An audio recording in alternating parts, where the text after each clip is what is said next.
kay Binoy na lang tayo mga bossing, yung susunod natin. Kasi mukhang nababas si Robin Padilla.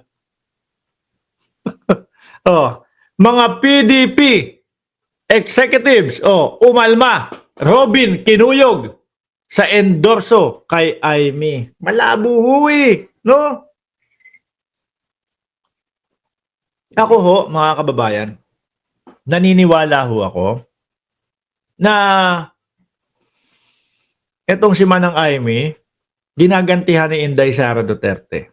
Bakit to, mga kababayan? Mamaya pag-uusapan natin yan doon sa last topic o kasunod nito. Si BP, naiisip niyan malamang na kapag ka-inendorso ko tong si Manang Amy, ilalaglag to nung mga majority. No, tayo ang majority yung mga sulid-sulid konti na lang yung mga sulid-sulid na yan, mga kababayan.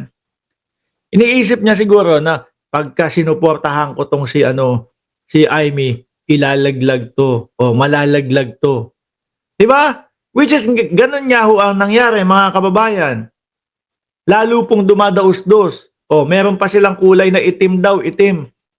Nung nakita ko yung litrato nilang dalawa, para silang riding in tandem. Yung isa, mag-helmet na lang ho, mga kababayan. Ready na. Pag may nakita ka na medyo maganda yung cellphone, pag 3210 ha, hablutin mo na. Yung ganun nung itsura, mga kababayan. Ngayon, si Robin Padilla din, ini-endorso din niya si Manang Amy. Aba, ang lupit nung endorsement nila, no? Nung ipinalabas, Manang Amy, ano po ang ibig sabihin ng Amy sa Mindanao? Yan, infrastruktura daw ho. No, tapos yung M, tsaka yung E, hindi ko na alam.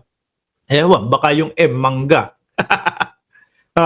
Di ba? Aba, hindi ho pabor yung mga DDS. Diyan po sa ginawa nitong dalawa, si Robin Padilla at si Inday Sara Duterte. Yung kampo ni Maharlika hanggang ngayon niraratrato si Amy Marcos Hindi sila payag Di ba? Maraming mga taga-sulid, mga kababayan, ang ayaw sa ginawa ni Robin Padilla at ni Inday Sara Duterte.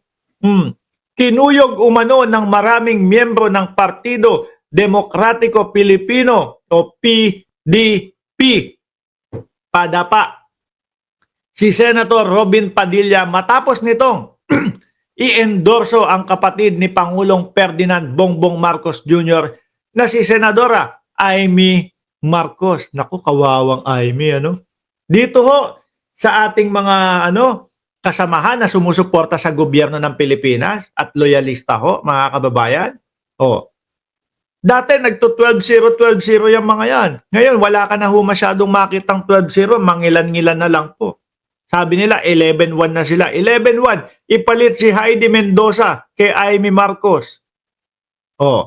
Tapos, nung nalaman nila na nagsuled-suled din yung mga mga bilyar, 10-2. Ipalit si Mark Gamboa at si Heidi Mendoza kay bilyar at kay Amy Marcos.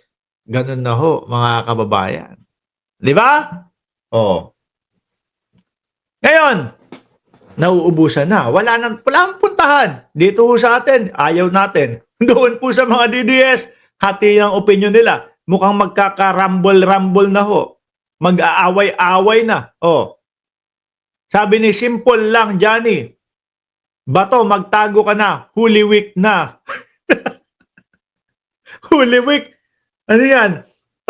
Kung meron linggo ng pagkabuhay, baka mamaya kay Bato de la Rosa, may Lunes ng pagkahuli. Di ba? Malay natin, nang bibigla lagi, biglang kada Lunes, napapansin nyo mga kababayan. Kapag ka Lunes, nandyan biglang meron tayong matutunghayan na napakalaking balita. Kung may linggo ng pagkabuhay tayong sasalubungin, mga bossing, baka si Bato, may Lunes ng pagkahuli. Di ba?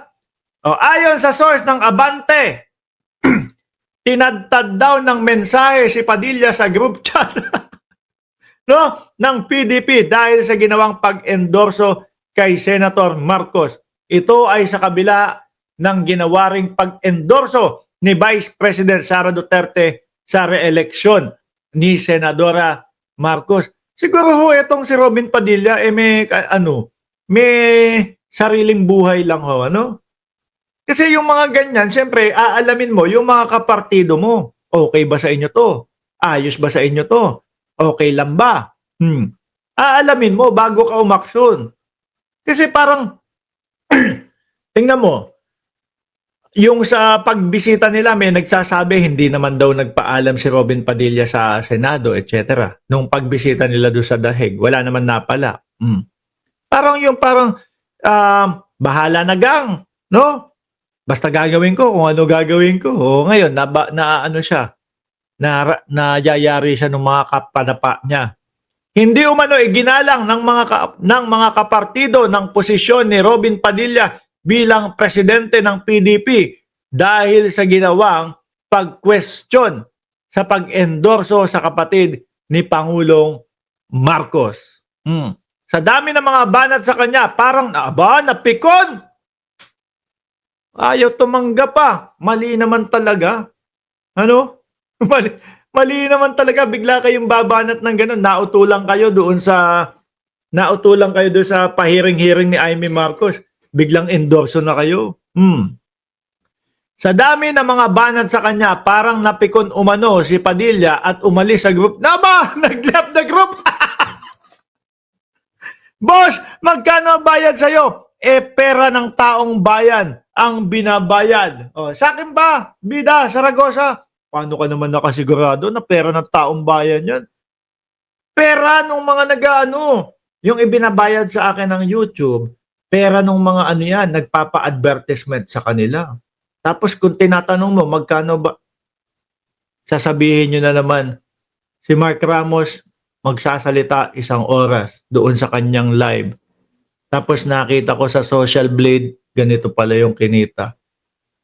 Tapos ako kakayod ilang araw, ilang oras, makikisali pa ako dun sa piso comment. Hanggang ngayon, timawa pa din ako sa 20 pesos na bigas. Di ba? Nagkakagulo na sila, mga kababayan. Nagkakagulo na ho, mga bossing. Ika nga ni Boss Mike Cervera, yung pagpasok ni Amy Marcos doon, nagkagulo-gulo sila. Merong galit, si Banat Bay, galit din. Si Maharlika, galit din. Baka ho ang ending niya. Naku, ayaw na namin sa vice-presidente namin kung ano-ano na ang pinaggagawa. Magulo na ho yung mga kasulid na yan. Mga kababayan. Nag-left the group daw. Matampuhin pala si Robin Padilla. Sa dami ng mga banat sa kanya, parang napikon umano si Padilla at umalis sa group chat. Kinabigla umano ng mga kapartido ang naging hakbang ng senador dahil hindi tinanggap ang puna ng mga opisyal ng partido. Hindi pwede yun. Ang matatawag sa iyo, Robin Padilla, kapag kaganyan, diktador ka. No? Na kung ano lang yung gusto mo, yun lang. Kapag hindi mo nagustuhan na sila ay hindi agree sa iyo, magle-left the group ka. Sabi ni Binoy, wala pong kinalaman ang PDP laban sa aking personal na pag-endorso. May group po kayo No, tapos ikaw ang presidente. Siyempre, ipapaalam mo pa din sa kanila yan. Magpapaalam ka pa din kahit ikaw yung nando sa tuktok. Di ba? Bilang pagrespeto, paggalang doon sa inyong mga kasamahan.